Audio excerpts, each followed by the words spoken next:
Hey guys, long time no see, am I right? So yeah, I've been gone for a while. Sorry about that. But I've had a lot of projects going on. Like, a lot. Hey, I'm Jake Parker. I'm an illustrator. I'm gonna kill myself! Wow. I'm going to kill myself, and it's your fault! So yeah, in a nutshell, I've been pretty busy. But one of those things just happened to be a job. Woo! Yeah, I got a job doing some concept artwork for a film idea. It's pretty neat. I got these paintings done for it. Then I was tasked with making this fine deformed fellow in 3D. The idea of the job was to make this sort of abomination of body parts and this contorted corpse just covered in mysterious black goo and mold. Yeah, pretty gross. Now this is only the bust. Sadly, you won't get to see my process for the whole body, but I'll definitely share that render with you guys once I finish it.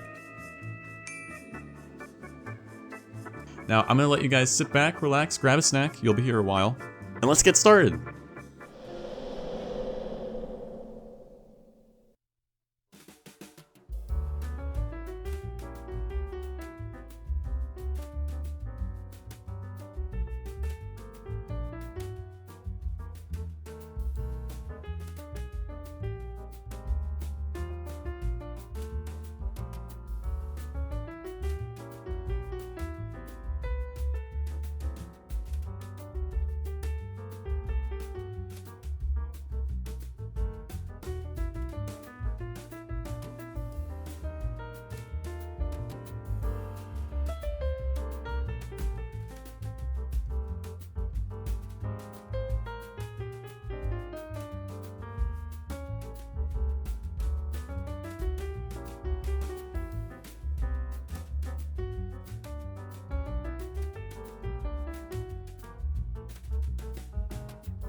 So once I had this rough looking face, I shot him over to Scott, who then requested it to look more like this gentleman, an actor named Damian Young, and I said okie dokie, and I jumped right on it. This really wasn't too hard. They very much liked the current state of the face. They simply wanted it slimmed up a bit and more elongated to match the actor's facial structure. I did do some initial edits off camera, but here's the rest of the work that I did, making the changes to make it more match the reference.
Okay, so I messed up. All right, so somehow, unbeknownst to myself, at some point, I had accidentally merged this neck object with the noggin, and apparently saved it afterwards, which means that the two of these objects are now merged in a way that makes them very difficult to work with. So this became a very large pain in my patootie. You can see here how the throat object is morphed into the head, but since it's all one object now, the polys are super messed up. Generally, you'd use a remesh modifier after joining objects like this, so then all that stuff doesn't stick through the other object. It just becomes one mesh and it just morphs together and cuts off all the excess stuff. But I didn't do that because this was joined by accident and saved, so I can't go back. So yeah, it just became something I had to work with. Definitely don't recommend doing this, so make sure your objects stay away from each other until all the detailing is done, because that really messes stuff up. But it all worked out in the end, so it's all good, and here's how the rest of the process went.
Hey guys, real quick, we're just going to take a fast break in the video just so I can explain to you how texture brushes work and how you can make your own, because they're super easy and I use them a lot in the video, so I want you guys to know how exactly I go about doing that. So make sure your draw brush is selected. That's usually the easiest one to do. And then you're going to want to go over to the right to this little texture icon down here. So you're going to want to hit new, and then open, and then you can just pick any image you want. I have some already done and edited called a fungus texture. This is one that I used a lot in the Sculpt, and now you'll see that your draw brush will have this image, and you can sculpt. Actually, probably gonna want dynamic topology on. Hold on. All right, so I forgot to apply my subdivision modifier, but it's all good. So now, now we're gonna try and use the brush, and it doesn't. Oh.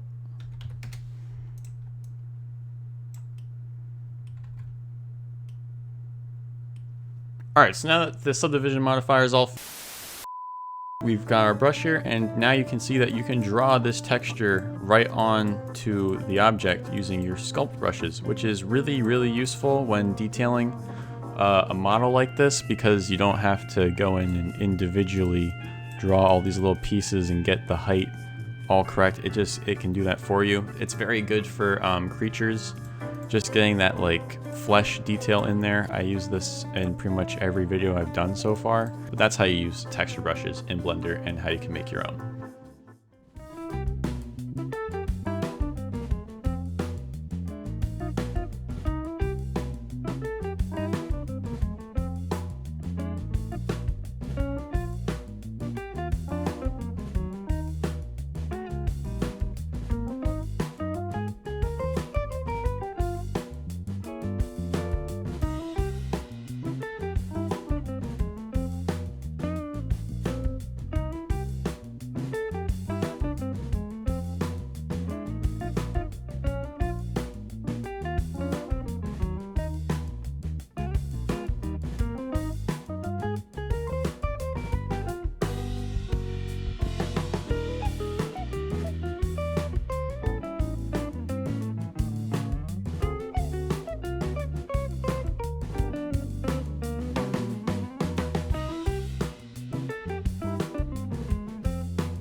So between these two sections, I retopologized my sculpt and projected the details onto the low poly model. This is a process I'm still very new to, and it took me a lot of time and fidgeting, hence why it's not in this video. Alright, now since I was too lazy to add this, I will link some tutorials down in the description by Grant Abbott, who I use to actually help me do all this stuff, project the details, automatically retopologize, all that good stuff. So definitely be sure to check those out if you're interested. Now let's move on to the texturing.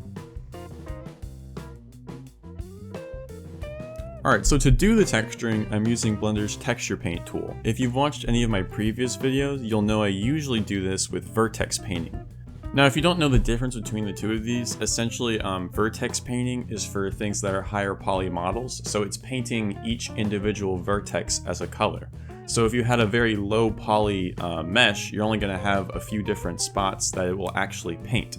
Whereas texture painting is painting over a plane or a surface.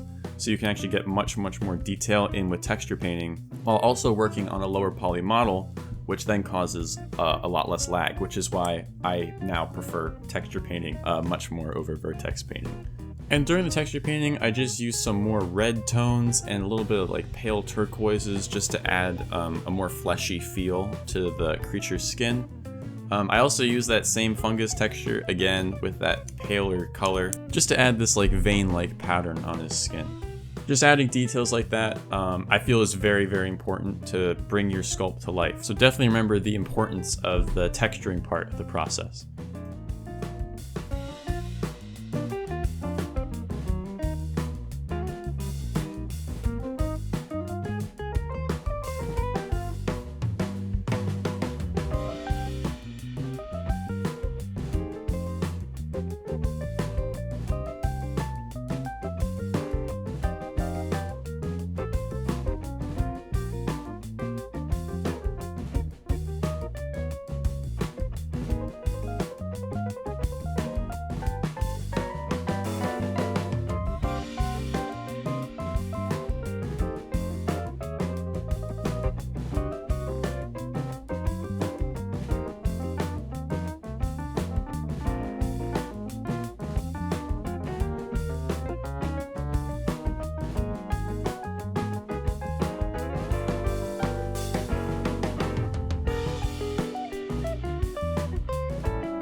And now that the texturing's done, I move on to compositing. This is essentially just the final touch-ups to the model to enhance the base render. Before I move into my drawing program though, I begin rendering out matte caps. These are essentially other layers you can lay on top of your finished render that are done with other materials. So a glossy matte cap, like this one, will then enhance the roughness detail of your final render. It of course takes a bunch of tweaking, but it can really help improve your results. Once I finish with these additional renderings, we then move into Autodesk Sketchbook to layer the matte caps on top of the finished render. And then I do some other editing magic to just bring the sculpt to life.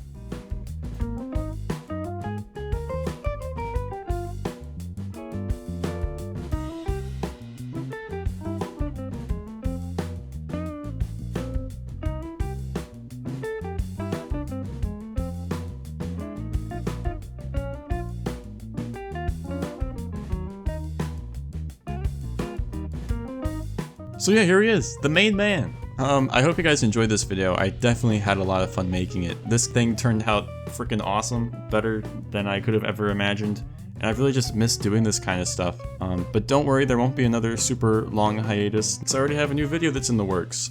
Year 3 of Inktober will be coming out soon, and I can't wait to share it with you all. It's gonna be awesome. It was a crazy, hectic journey, you'll see. But yeah, with that said, I'll see you guys in the next one. Bye-bye. Hey guys, before we end the video, I just want to give a quick thanks to Scott Hipp, the guy who made this video possible and gave me this awesome opportunity. I'm going to leave a link to his website in the description. There you can see all of his short films and other projects. They're absolutely incredible, so please go check them out. And thanks again, Scott.